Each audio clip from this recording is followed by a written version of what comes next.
Hello, everybody. Welcome to another episode of Tables, Ladders, and Chairs. I'm your host, Eric, joined as always now by my new co host, Mike. Mike, how are you? I'm great. How are you doing?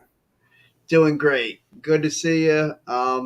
Everybody, in case those of you who don't know, sometimes we do a few changes here on, the Philly Sports Alliance. So tonight, Mike joining me here. We're going to talk some wrestling and yeah, apparently we are living in the Roman Reigns era. I mean, this guy for 2 years almost, he's been the champ and he's been the dude. Like main eventing every show that he shows up on. Once a year, we get to see him on Smackdown defending his championship. Most recently against Riddle. And now it looks like we've got him and Brock Lesnar in at least the 412th match. At least, By yeah. my count, roughly. Roughly. It's horrible. It's really bad with this. Yeah, I mean, am I the only one who's like, we've seen this? I feel like we've seen this before. Just a little bit at this Yeah, point. once or twice. Once or twice. I mean, 3 WrestleMania main events and all these other ones. Yeah, I mean, and it's funny because with Roman being the heel and Brock being the face, I felt like it was fresh this past WrestleMania. Like I It felt did. like it was different than what we had seen before. Yeah. But now, God, it feels tired real quick, right? It's awful. And there's no end in sight with this.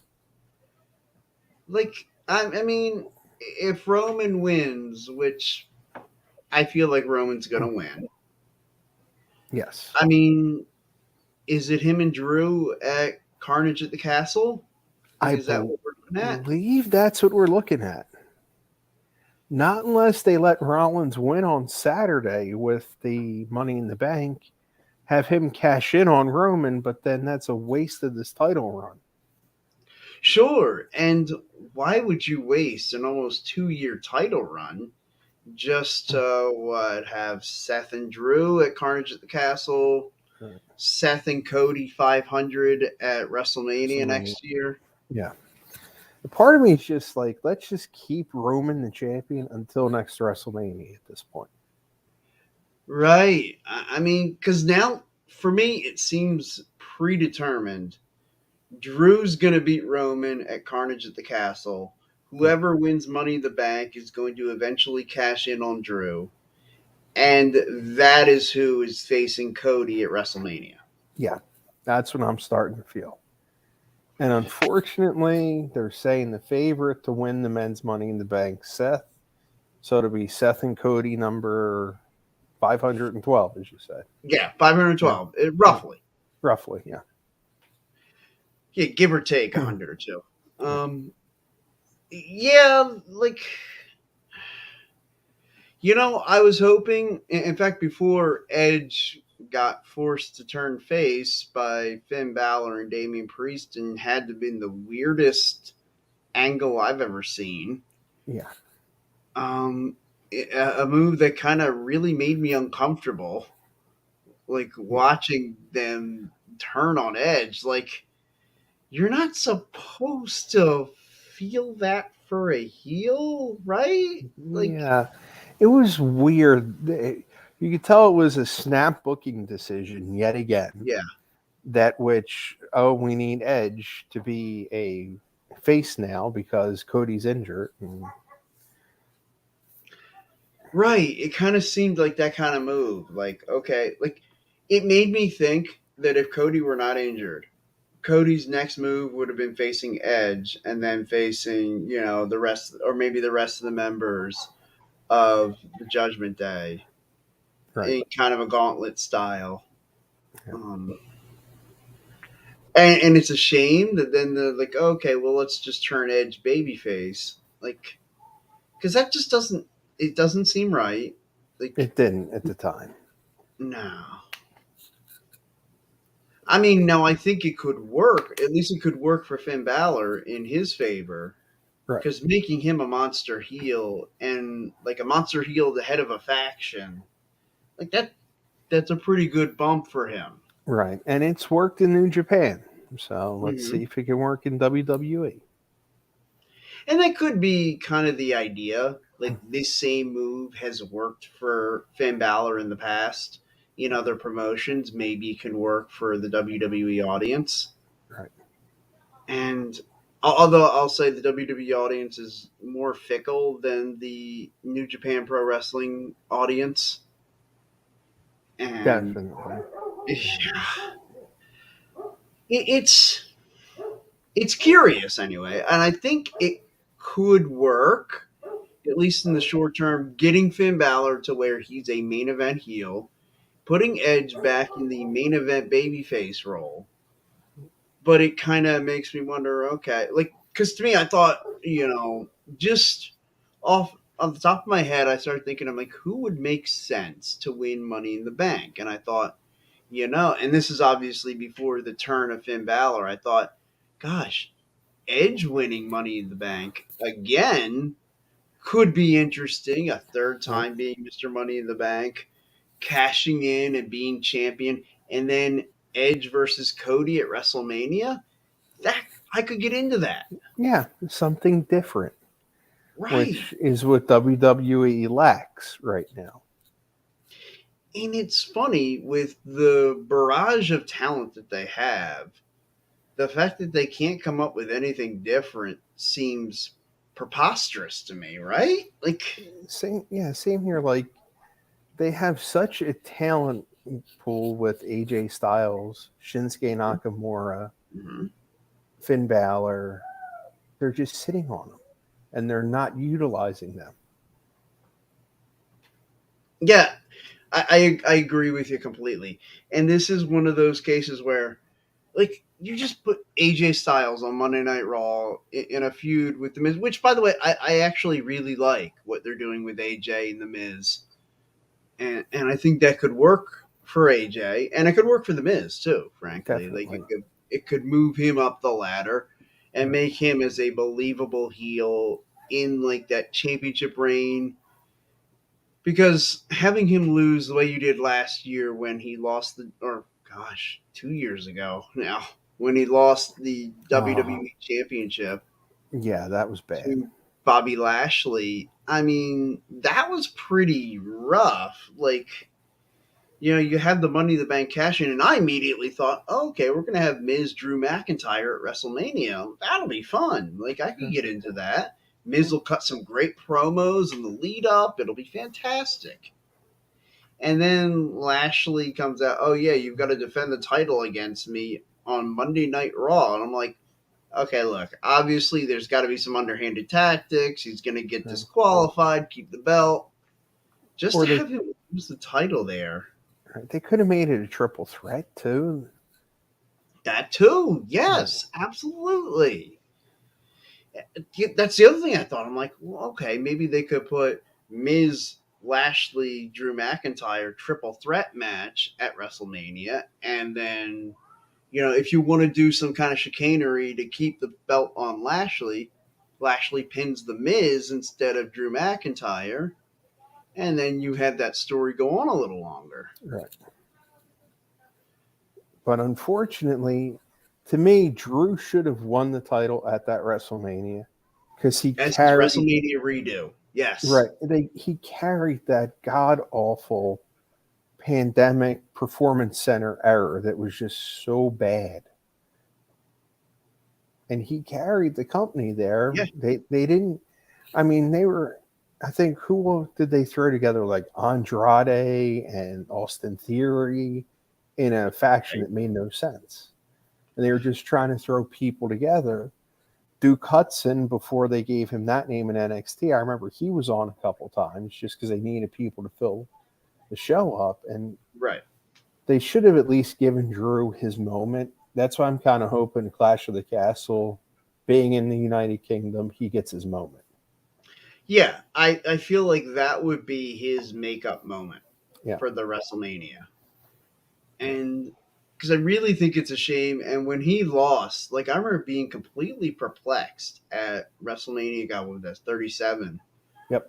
And I remember thinking, I'm like, oh my god, why would you have him lose there?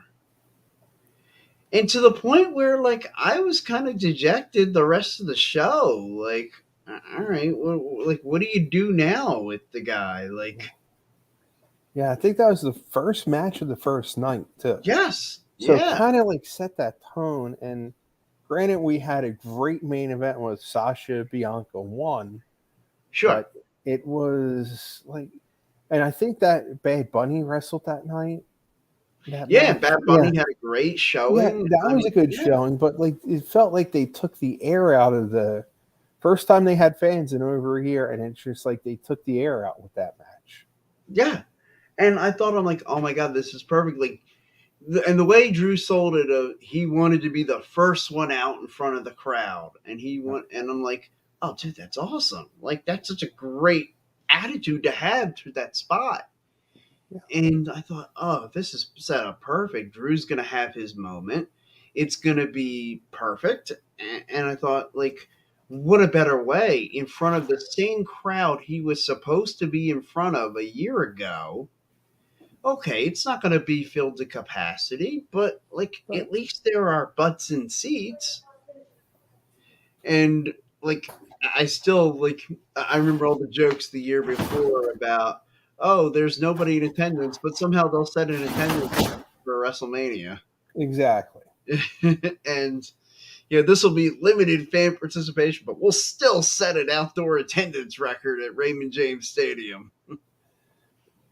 They are good at fudging their numbers. Absolutely. Yeah. You gotta love that. Like Oh the yeah, WWE fudging the numbers. It's fantastic. It's a it is. tradition unlike any other. It really is.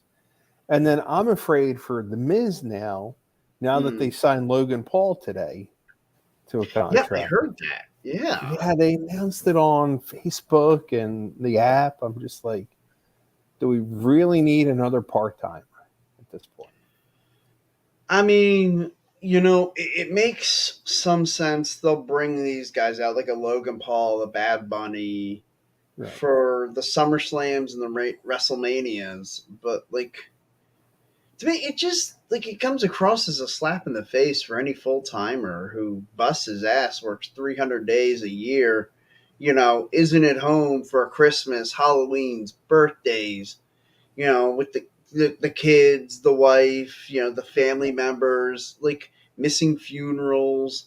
And all that stuff, like it's a slap in the face to all those guys who bust their ass to go out there in front of the audience and be, oh yeah, but Logan Paul, just because he's got a nice little YouTube following, like we're Right. gonna give him a main event spot at a big pay per view. Yeah.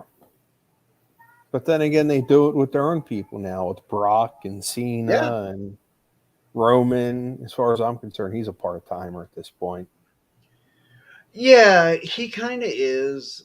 I mean, and at first I understood with the during the pandemic being a cancer survivor, Yep. like he wanted to protect himself, protect his family, and yeah, and I got all that.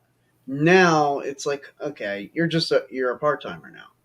Yeah. Like that's just what you are, and He's booked nothing. on one Raw for the whole summer, and he's the champion for Right? both shows.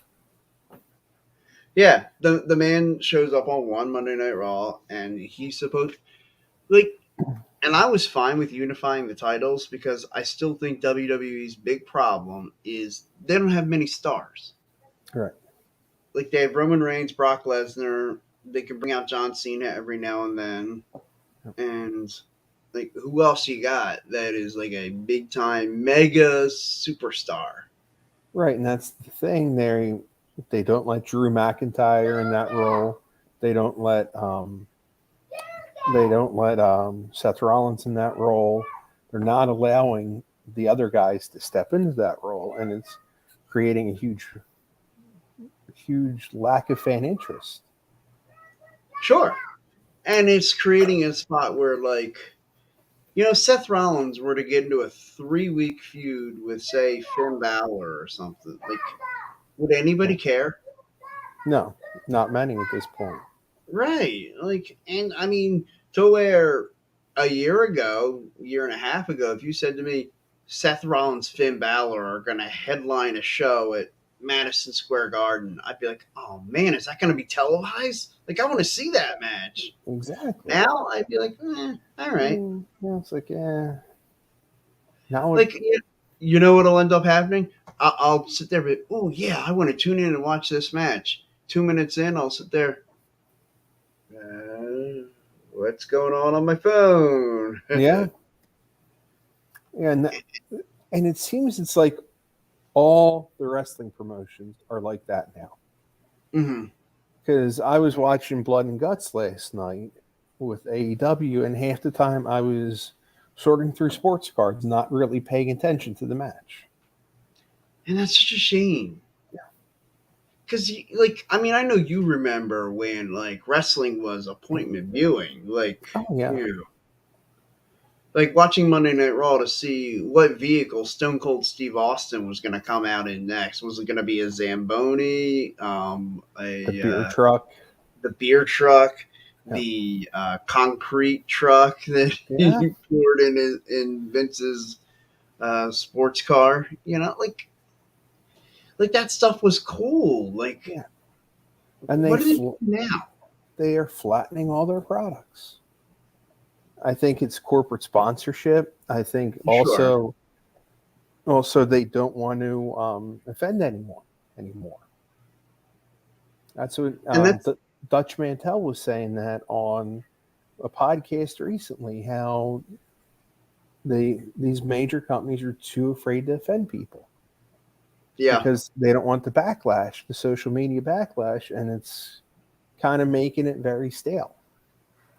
Well, if you think back just a few years ago, during the heart of Rusev's run as the U.S. champion and having the Russian flag come down, the Big Show comes down and he pulls the Russian flag down, like off their big display. Yep. And it was a big hoopla. Oh, he disrespected Russia. You know, that's a foreign country that yeah, that like all of a sudden they were all pissed off at what the WWE did, and so there had to be kind of an apology there. And it's like, come on, like this is guys, big shock. It's a work, Exactly. It's entertainment to appease people, right? and it's like if you don't have the bad guy going out there getting under your skin, how effective is he is it in the heel role? Sure. And like I heard a great story about I think it was Christian Test, Chris Jericho. They formed the Un-Americans, if you remember them Yes, back in and Lance 2002. Storm was in that group. Yeah, and Lance Storm was in that. Yep, Yes. And so like their whole thing was they flew the American flag upside down. yep, And like I guess that was supposed to be controversial, but they were afraid of getting the real white heat, like that, like intense heat from the audience.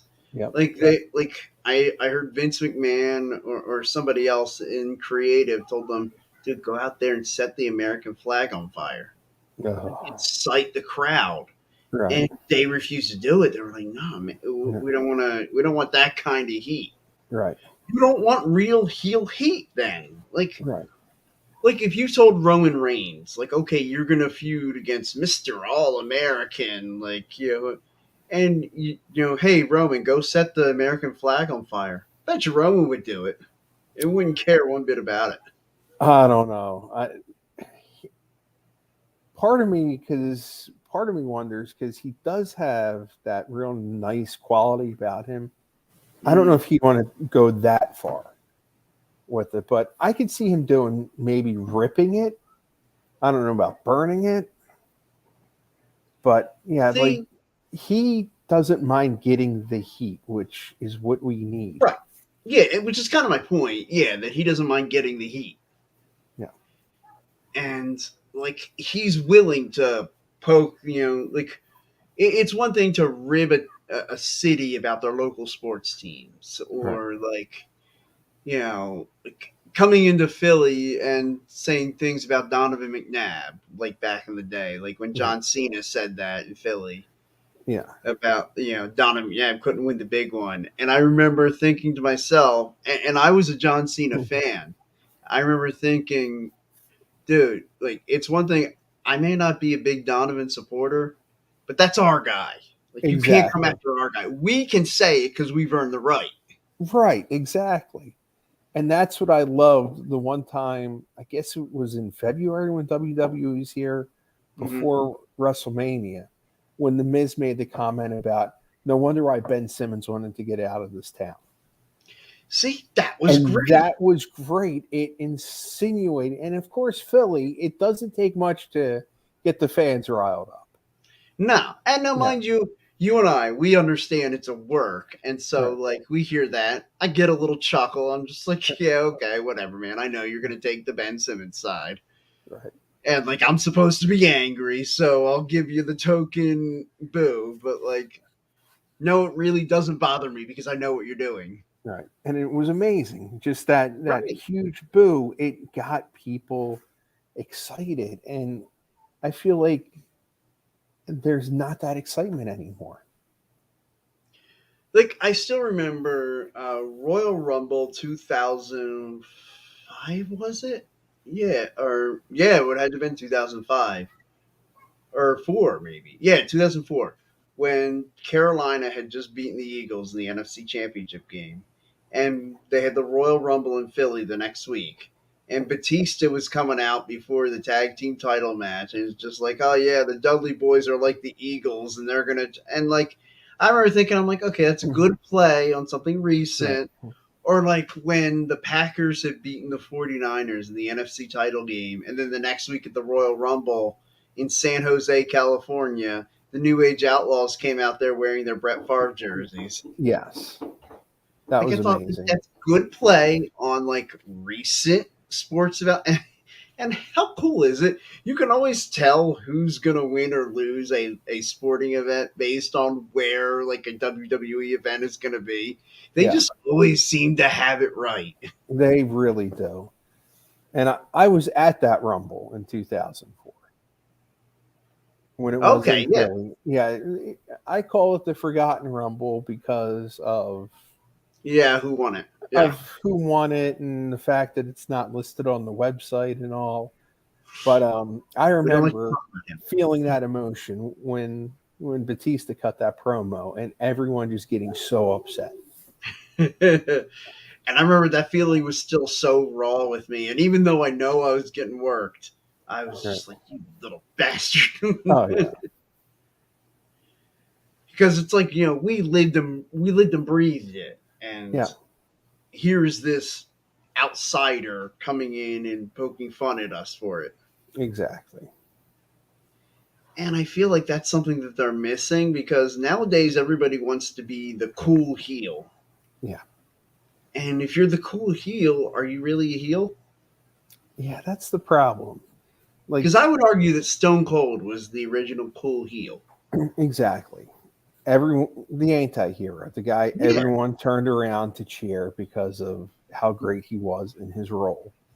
But the problem is, like when I watch AEW, I can't Mhm. take the Young Bucks seriously with their matches No. because they want to be heels, but they want to get the huge pop all the time. And when they do, it's just like, what do you guys want to be? Do you want to be the cool heel? Then stop trying to get the pop all the time. Right. If you want to be the heel, then be the heel. Right, Like, I kept saying it when Chris Jericho first turned heel, and how everybody sang Judas. right. He should change his song Yep. to something that nobody wants to sing. Yeah. Like, make it something poppy or something. He wants to be a sports entertainer. Right. Come out to some bubblegum pop music that Yeah. everyone be like, what is this? This Like, isn't Jericho. like do the old WCW Hulk Hogan music. Right. Like that would be hilarious. That would Like, be great. and I just thought I'm like, okay, like if you're not trying to be cheered, stop giving the audience something that you've openly encouraged them embracing and saying, like, because when they had no audience and their whole audience was the other wrestlers, and they were all singing Judas, Yeah. like you made it then the cool thing where no matter if Chris Jericho's a good guy or bad guy, you sing Judas. You sing Judas. And that's that one night when he was doing the five labors against MJF. Hmm. And he couldn't play the theme song, and the whole arena sung it without the music. It And was that was cool. that was awesome. But then now it's like you switched. You're no longer face. You got to do something because we all know how great of a heel you are. Hmm. Be that heel. And I feel like they're trying to make him be a heel with one arm tied behind his back. Yes. And I mean Chris can do it because he can do anything. He's the GOAT. Like in my mind, we are watching the greatest in-ring performer of all time in Okay. Chris Jericho. Like, and I appreciate him, and I'll appreciate him as a heel, as a baby face, whatever he is. I'm gonna cheer because Right. I love Chris Jericho, but I want him to make me hate him. Like, and I'm Exactly. the diehard Jericho fan. Make me hate him, and you won. Like, and Exactly. you've done your job. And that's the thing. I think he needs to embrace that side again. But Hmm. then again, he doesn't have the support with the stable, I think. No, because I this think is like the this Jericho Appreciation Society are all like, and it's by design. They're all there to kiss his ass, yeah, and I mean it's implied in the name, and I get that. right. But I feel like like Sammy's a guy who could probably get away with saying something to him. right. But Um, I'm not sure about that. all right. Which, by the way, am I the only one that was lost on the whole Sammy Guevara all of a sudden became a heel? Yeah. I mean, that was really just a quick flip just to get a six-person into the blood and guts match for that team. Yeah. So that's all that was. Because Sure, and it's like Sammy Guevara made sense because he was part of the original stable, right. And and it was just awful overall. yeah. I mean, they built that hair versus hair match, and it was just a big letdown for me. Well, and the thing is, I felt all along Chris Jericho was probably going to win that match, Yeah, and then when he did, I actually really liked the response from yes, Santana. yeah. When Or he was yelling Ortiz, yeah, yeah, when he was yelling blood and guts the whole time, that I yeah, thought it was hyping the match up. But right, then they kind of just let everything fall apart because they were doing. I think they booked everything too close between the Forbidden Door and then Blood and Guts being a mere yeah. 4 days apart. I almost wondered if they didn't think the Forbidden Door was going to be as big a pay per view as as it turned out to be. I think so. I Because it think, actually turned out to be a pretty big deal. yeah, Well, and I think part of that is having to crown a new world champion and crowning it at Forbidden Door. yeah. And then your other matches, like I was so like, man, they should have just done Blood and Guts at Forbidden Door. Yeah, they probably should. They could have gotten away with it, but they wanted to have it. They wanted a big Detroit debut, and they got it with that. Yeah, um, and and mind you, I haven't watched AEW yet from this past week. Okay, And so, full disclosure, I don't even know who won Blood and Guts. But it wasn't that good. I thought. that's the thing. Like, I started reading some of the report, and before I even read any results, it was just, it stunk. It was terrible. I'm like, well, now I have to watch. But Right. Right. I thought it could have been done a lot better. Yeah, But then again, I'm just a fan. What do I know? sure. So And it's funny because, like, I look at Blood and Guts and I see what War Games used to be, right. like back in the WCW days, because it was submission or surrender. And while I love War Games, and I actually really like that they made it pinfall or submission, because I always felt like, okay, submission or surrender, that's the same damn thing. Exactly. It is the Like, so, same okay, thing. it's just a submission. So it's an I quit match inside of a steel cage. Right. Yeah, that's all it is. At least with the at least they added the pinfall, they added different aspects to it. And And I I think actually liked the not having the top of the cage, too, because it kind that's of what I gave you like. it. Yeah. Yeah, because especially Adam Cole, when he would go to the top and make the big move in the NXT Mhm. War Games match, I thought that added that moment. When Pat Yeah. McAfee did the same thing with the Hmm. he stole the show that one War Games match. I thought it Absolutely. added a different dimension to just a very one dimensional, have two stables feud with each other type match. Yeah. And, I mean, it was a match designed to, well, I mean, obviously it was designed by Dusty Rhodes to have the Four Horsemen fight for good guys. Right. And, like, and it was a great concept. I mean, a wonderful concept. It made pay per view box office gold. Yeah.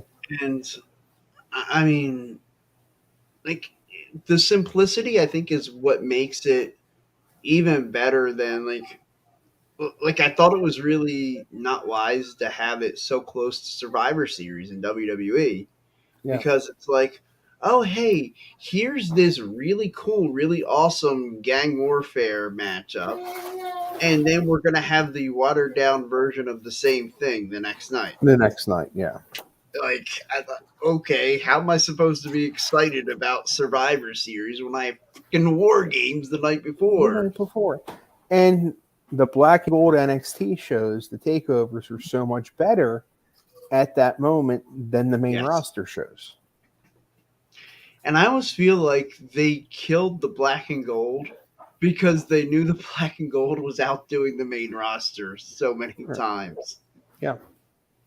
And I think because also they tried to set the black and gold brand up against AEW and they lost that. I think that had some resentment to it too. Sure, sure, but I mean, you're really putting their minor league product against the major leagues, because I know they've tried to build NXT as its own separate but equal brand, which we all know how well separate but equal does. Right. Um, but they tried to create that, but ultimately, look, man, that's the minor leagues. It's always been the minor leagues. It will always be the minor leagues, and that's okay that it's the That minor leagues. that's what it's supposed to be for them.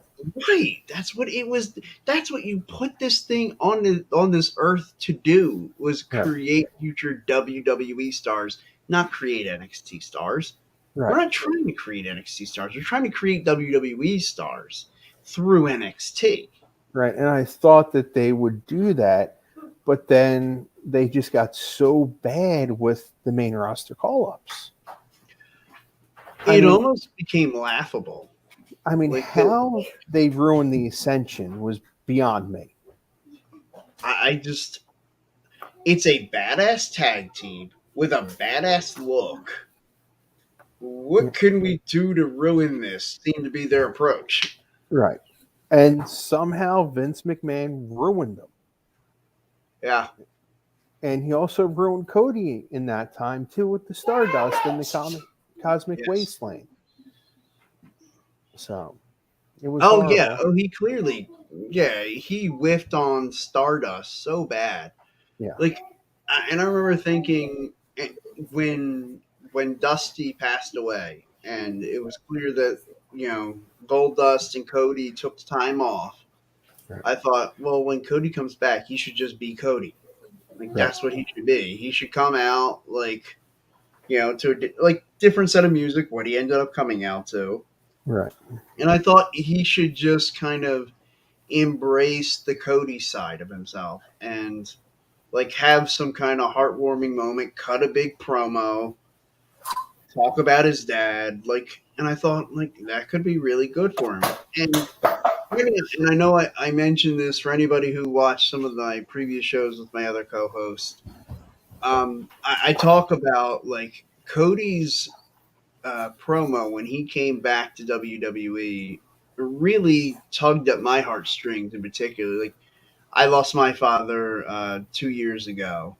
He passed away suddenly from a heart attack, Oh, and when Cody talked about losing his dad, like it it triggered something in me because like I mean, if you talk to Ryan or anybody other than like one of the first things he'll tell you about me, and it's impossible to get. Hey, you managed to get through 35 minutes of a conversation before I brought it up, but the relationship I had with my father was like nothing else I can ever compare anything to, right. and so that tugged at the heartstrings, and I thought I'm like, this is what was missing, 6 years ago when you Yeah. left.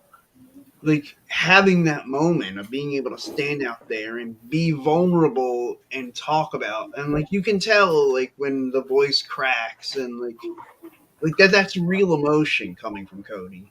Exactly. And the fact that they put that picture up of Dusty holding the then WWF title at MSG, that just was amazing. And they should have done that right after Dusty's passing, launch Cody into a superstardom then. Yeah, absolutely they should have. And did you know that Dan Lambert actually owned that picture and gave it to Cody as a gift when Cody was leaving AEW? It was just That like, I hey, did not know. I feel like yeah, it's he mentioned this in an interview that Dan Lambert came to him and said, "Hey, I came across this and I feel like you should have it." Wow. Yeah. Wow. I So did. for everybody who hates Dan Lambert, there's a good feel good moment to give you, a good silent cheer for Dan Lambert. And see, that's another guy. Great heel promo. Right. He's an awesome heel. He's great. And they don't give him enough time to really promote Scorpio Sky or Ethan Page. And those are two guys who I feel like are blossoming stars in this business that AEW was put on this earth to display. Yes. Like those are the guys that they're supposed to be lifting up. Like enough like as much as I love Adam Cole, baby, and as much as I love, Kyle O'Reilly, the Young Bucks, yeah, Chris Jericho, Hangman Adam Page, like all those guys. Like AEW is here to promote the young guys, like the young stars, like the Scorpio Skies, the Ethan Pages, the Darby Allens Right. of the world. Like that's who AEW is here to put over. Right. And I think guys that I hope they do this with are Daniel Garcia. I hope Yes, he's young. I hope they give him this time to shine. Wheeler or like a Yuta, Wheeler Yuta. right? I'm hoping they really let him shine later on. I think putting him with the Blackpool Combat Club is a great idea as Hmm. long as they let him progress. And I feel like he's around a bunch of guys who want him to progress, like Brian Danielson, John Moxley, William Regal. They all understand what their roles are in that company. Right. And I feel like they're going to do a good job of helping Wheeler Yuta get to that next level. Yes. Because I feel like I've already kind of seen the workings of a breakup where like Wheeler Yuta feuds with John Moxley. Because like Eventually down the road, yeah. yeah, like you see like little hints, and I Yep. like that little teases where it's like we're not giving you this all right away. It's you've got to pay attention to. Like one of my favorite stories that WCW did. Of course, they didn't capitalize on it because WCW never capitalized on their stories they laid. But Steve McMichaels. If you remember, at Uncensored '97, I believe, he was part of the three-team uh, battle royal type match with Team WCW, Team Piper, And Team Team N. NWO, yes. And Steve McMichaels, in a promo, very innocently brings up something from the previous September of '96, where NWO attacked the Four Horsemen and a number of guys that were in a match. And Steve McMichaels gets sent up against the post. They sprain NWO on his back. And he said something. He went in on a little montage where he's like, you threw me into the post. I kind of like it. It made my teeth tingle. And I'm just like, that's good. I like that. That's creating a visual for me. And it's like I'm picturing then what it's like if I were to get hit and my teeth were to tingle. Yeah. Like I'm like, oh, this is really good. Like this is some like somebody coached him. Somebody coached him. He's not a trained pro wrestler. Somebody No. coached him. Yeah, someone gave him some lessons. And I remember thinking, I'm like, this is gonna be good. Of course, WCW didn't capitalize on it, didn't use it in any way, but like, From what I can remember, that match was pretty horrible. oh, it was horrendous. It was terrible. Anybody, if you have Peacock, don't go watch it. Save yourself some. Just fast forward to the end because after the match is over is the big payoff of the whole show. Because Right. Sting comes down from the rafters and then waylays the NWO. Right. Yeah, I remember that was the big build up to get Sting to the Starrcade main event. And then it was still another 6 months before, or God, 9 months 9 before. months. Before he would wrestle again. Yeah. Yeah, the longest payoff ever just to get Sting to wrestle again. Seriously. And then he held the belt for what, 2 months? About that, yeah. And then they put it right back on Hogan. Yeah, because they give it to Savage, and then Savage drops it the next night to Hogan. Right. It's so bad, some of those timelines, when you have Hogan holding the title forever. Talk about somebody holding a belt hostage. Hulk Hogan held that belt hostage. He did. He did. Because then he drops the belt to Goldberg. Then Nash beats Goldberg. And then what was it, 2 weeks later? The finger Nash, poke of doom. finger poke of doom. Yep. Yeah, he held that belt hostage. Which that was when I turned the lights on in WCW. That was when I was out. Okay. You didn't stay for the last 3 years of horror? I did tune in. The last pay-per-view I ever tuned into, ironically enough, was Bash at the Beach. The epic night where Hogan pins Jeff Jarrett. Yeah. And I don't know if you ever heard the story behind some of that was. So apparently all of that was planned. Yes. Like that whole thing. And then like Hogan was supposed to go off, and then he was going to come back a few months later proclaiming himself the world champion. And then they were going to have a big match between Hogan and I believe it was supposed to be Jarrett. Right. Like they were actually going to have the payoff at Starrcade. And then they never did it because the whole thing was, well, Vince Russo said, well, I want to go cut a big promo on this. And they're like, no. You did the match. You did everything we were supposed to do. Now, like, just you let that simmer. And then, like, if you want next week on Raw, on Nitro or something, come out and cut a promo. But don't, like, and so then he comes out, obviously cuts his promo and says, oh, we're going to have Jarrett versus Booker T. And they're like, dude, like you just killed the whole idea. Yeah. Well, he was a bad influence on wrestling. Oh, he was terrible.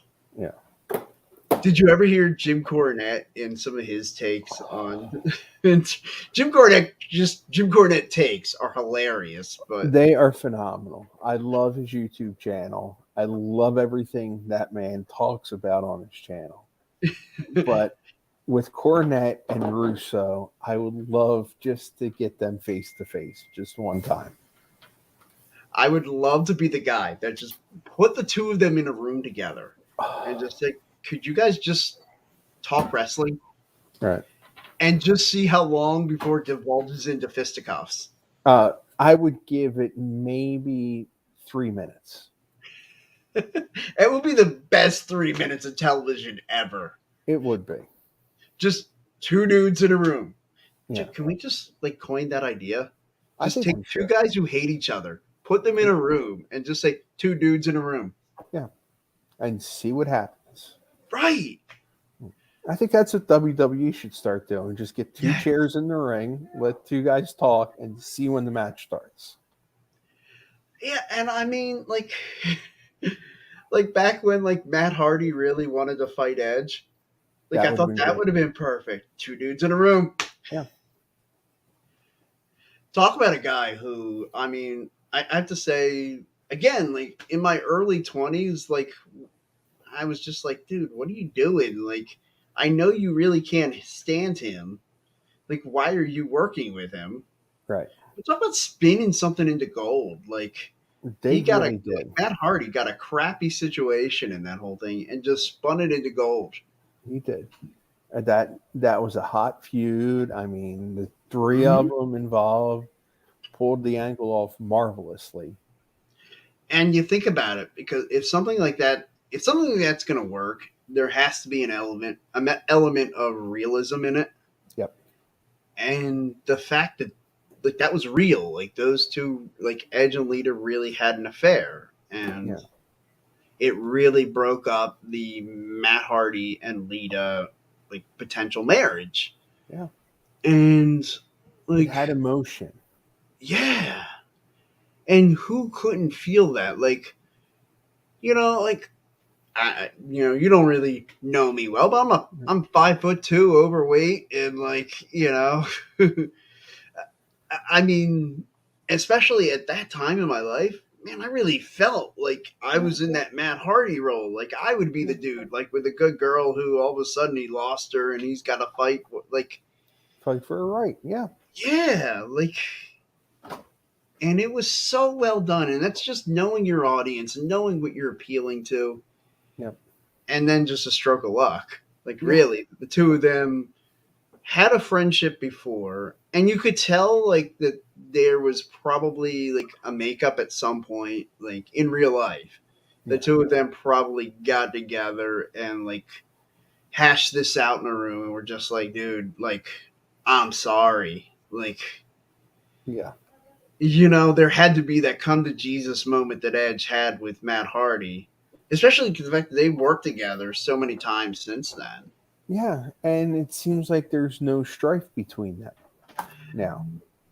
And well, I do also believe that maybe it's the fact that they could always just blame it all on Lita because Ed Exactly. couldn't stay with Lita and he married Right. Beth Phoenix, and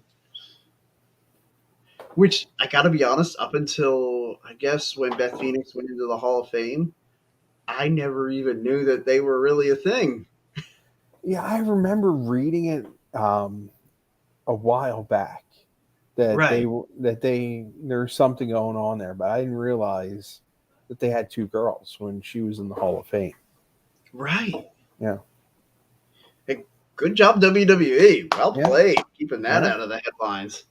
For once, they kept something out of the headlines. Yeah. Yeah. And I mean, as opposed to the big blunder that they had once upon a time with Rusev, Lana, and Dolph Ziggler, and Summer Oh, Rae. oh gosh, the Rusev Lana.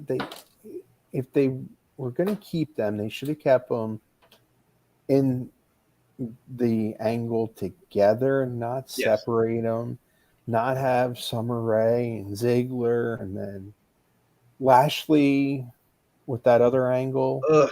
That was just awful. Which did you ever see CM Punk on the backstage thing saying that he thought that Rusev and Lashley should end up forming a tag team, being completely disinterested in Lana and separating themselves from Lana, both of Yes. them being the spurned lovers, Yeah, that would be an interesting angle. right? Yeah. Which now I got to be honest, like if Lashley were to leave WWE and go to AEW. I think it would be hilarious. Like if AEW just did a backstage segment with Miro and Lashley, Yeah. in which they kind of said something kind of alluding to it. It's like, what are you gonna do, man? Are you gonna come by and like hang out with my wife or something? Now, I like Miro's recent comment about the TNT Championship. That was pretty good. Blaming Yeah, Sammy Guevara for it, which is really the truth. I mean, they played hot potato with that title and just yeah, devalued it. yeah. I mean, the belt really hasn't meant anything since Cody Rhodes gave it up. Exactly. I mean, the Cody Brody Lee dog collar match was just wonderful, and then unfortunately with Brody's passing, Sure. they just didn't know what to do with that title. And now to make it even worse, they add another title in the picture. Yeah, it was like, hey, so we put this one title that really doesn't have any value to it. So in order to cancel that out, we're going to put another title in there.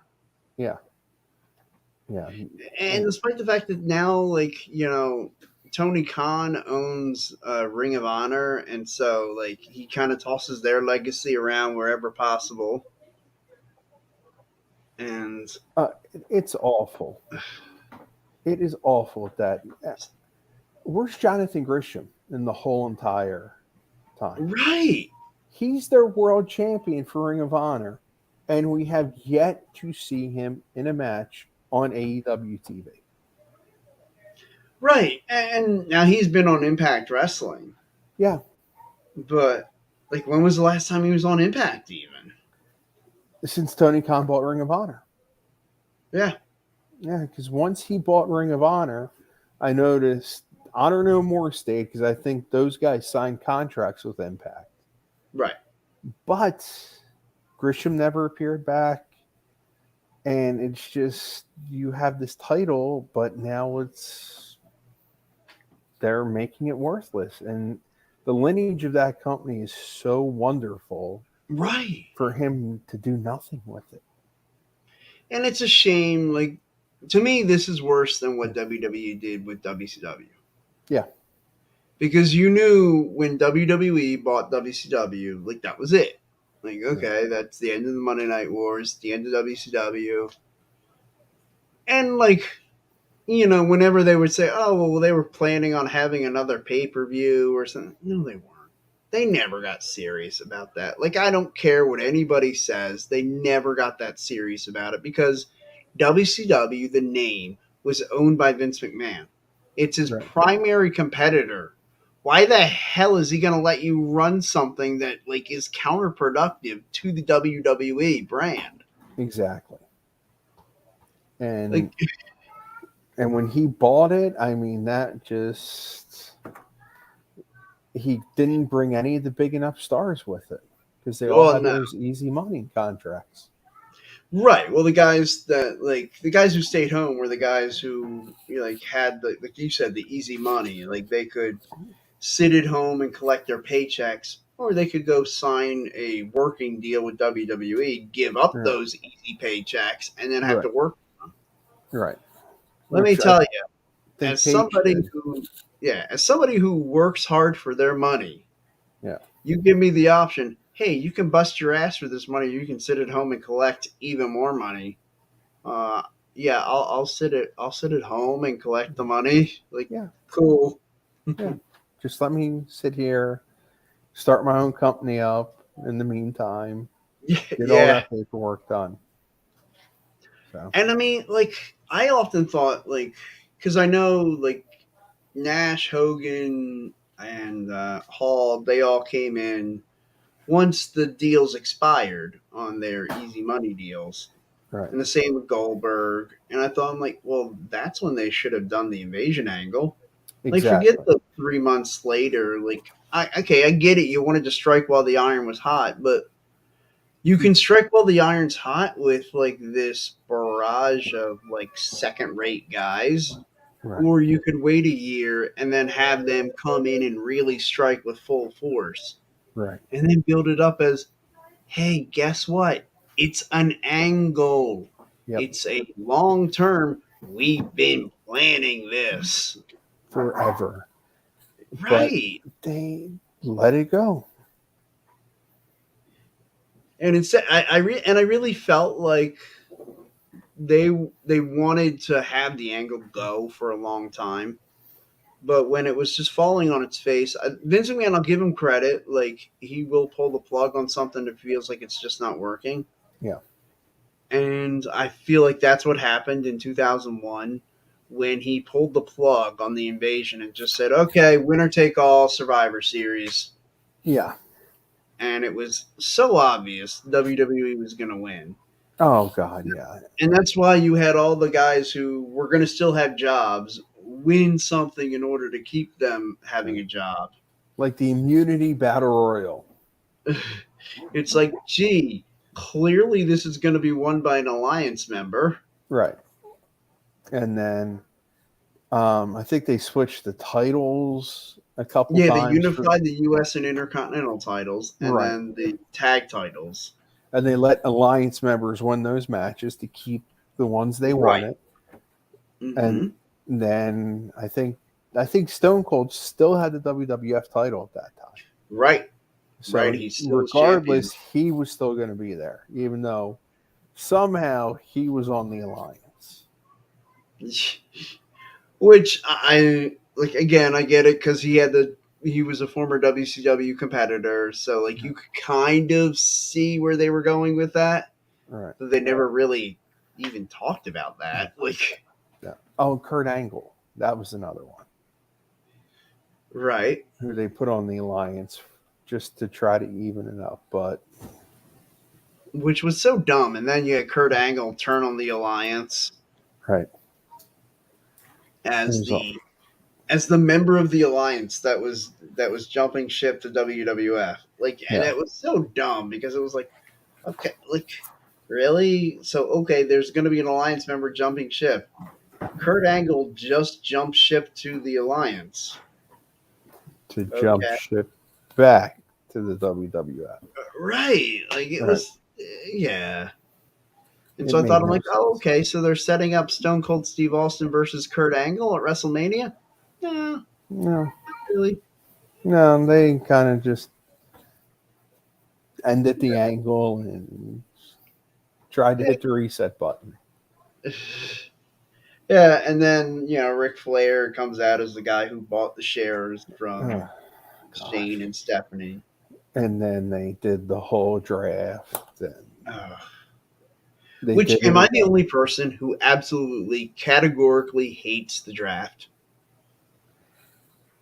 I think it's sometimes good when they do it right, but like right now, it's bad. Well, again, like I preface all this by saying way back when earlier in the night, WWE's big problem, they don't have stars. Exactly. Well, how are you gonna make stars when you don't have like how is dividing the locker room gonna make more stars? I guess they could figure they could give some of the mid carders more time on TV to try to Sure. develop them to the stars that they want them to be. But then again, Friday Night SmackDown, how many times can you sit there and watch Madcap Moss and Happy Corbin? Or the endless times of the New Day versus the Brawling Brutes or whatever the hell they Oh are. my gosh. Hey, That is we're gonna just have horrible. Sheamus versus Kofi Kingston, and then next week we'll have Kofi Kingston versus Ridge Holland, and then it'll be Kofi Kingston versus Pete Dunne. That's what his name is, Pete Dunne. But we'll have him face Butch, and But then we'll have Bush versus Xavier Woods, and then we'll have Ridge Holland versus Xavier Woods, and then Sheamus versus, and then guess what? Then we'll with the have tag team matches. We'll have 2.5 months of those two teams facing each other in weird different ways, and nobody cares. and then we'll throw Drew McIntyre in because we need a 6-man match because Big E's injured still. Yeah, Yeah. sure, whatever. Oh, And oh my god, oh, we have a surprise mystery partner. Huh? Who who could could it it be? be? Who's been off the TV for a few weeks promoting shows? Yeah, and who has been doing absolutely nothing on WWE television? Uh, Who is somebody who you can just naturally put him in the ring with and have him feud with Sheamus? Good old Gosh, Drew. Yeah. if only I could have thought of that originally. Man. Wow. And then have them feud to get in the money in the bank and let them both in anyway. Yeah, I mean, like, I didn't get that either. I just thought, I'm like, oh, okay, they're both in, I don't cool. know. And then I'm wondering who the seventh person is going to be in the men's Money in the Bank match Yeah, I because I hope there's they somebody who can win it and can carry the damn show. have that silhouette in the graphic, so they have to have someone else in. Well, they have 7 women in the match, so you gotta They have have 7 7 men. women, 6 men, so there's got to be another guy coming in. Yeah, who do you think it is? I don't know. I mean, I something tells me that they're going to pull tomorrow night on SmackDown. They're going to pull like one of these Last Chance Battle Royal Part 2 matches. Yeah, a And just put last chance. the last chance. I mean, especially because AEW is going to have a battle royal on Rampage tomorrow night too. Why not have 2 on Friday night? Make it a battle royal theme. Yay! And I like battle royals. Like, Yeah, yeah, I mean, sure, I guess. yeah. I mean, I would love to see either Styles or Nakamura get into the Money in the Bank, Yeah, but but maybe AJ. But they have him with the Miz right now. So it wouldn't surprise me if they throw that on Money in the Bank to build up to the Miz Logan Paul SummerSlam match. I mean, here's an off the wall idea. How about Finn Balor? Let I Finn think, Balor win it and go into Money in the Bank, and then like, because remember I started this conversation with saying I thought Edge was going to win Money in the Bank yep, and cash in and become champion, and then it would be Edge and Cody at WrestleMania. yeah, Well, how about if Finn just takes Edge's spot? He took the spot as in the Judgment Day.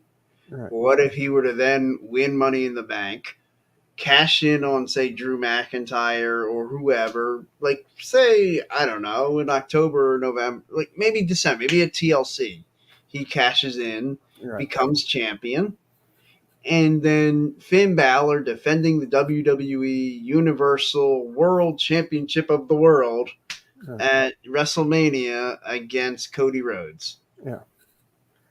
Or I mean, because Extreme Rules is in Philly this year in Yeah. October. Why not bring Rob Van Dam back to win the Money in the Bank and cash in Extreme Rules to get a huge pop? Yes.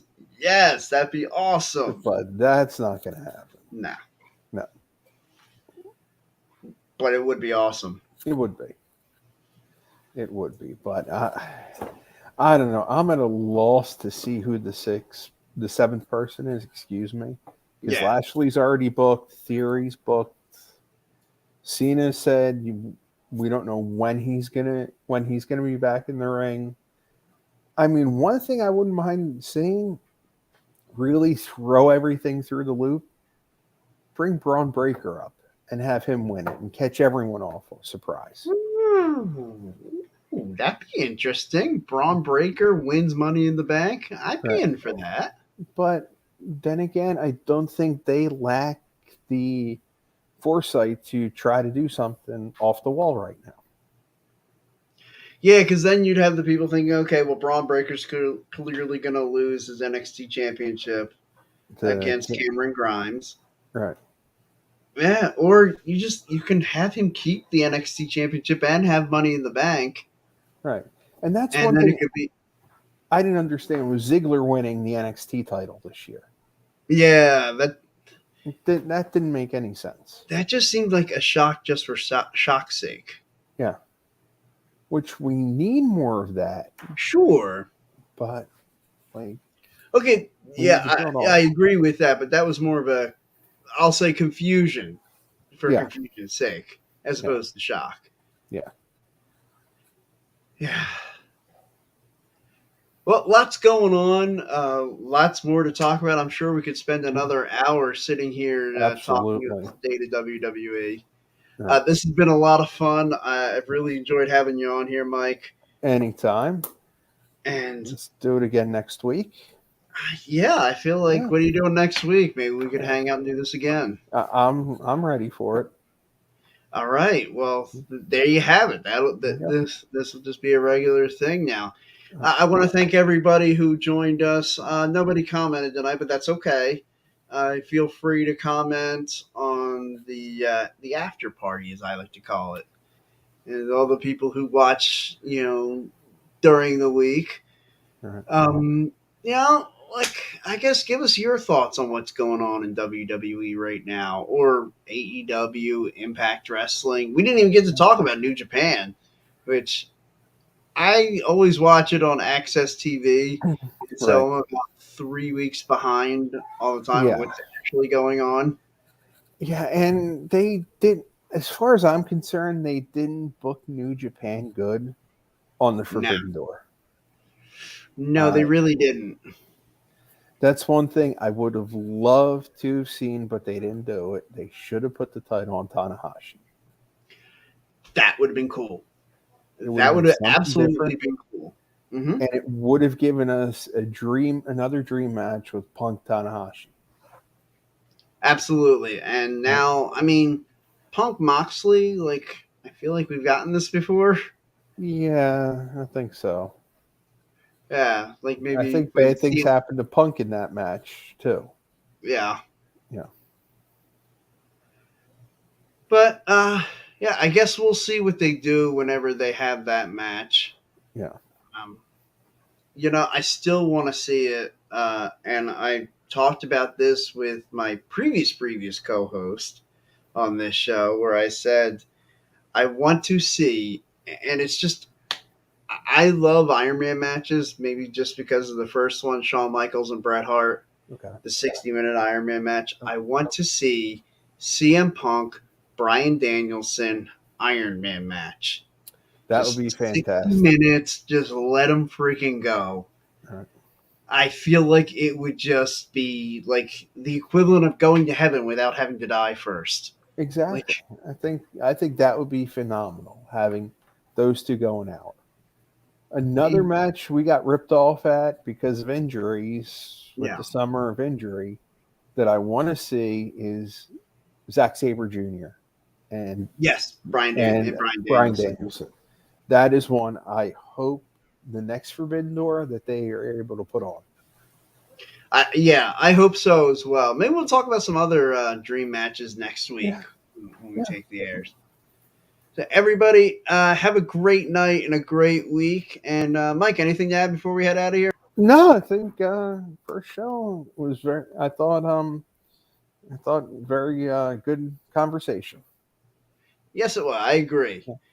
Have a great night, everybody. Thanks for joining us, and happy wrestling.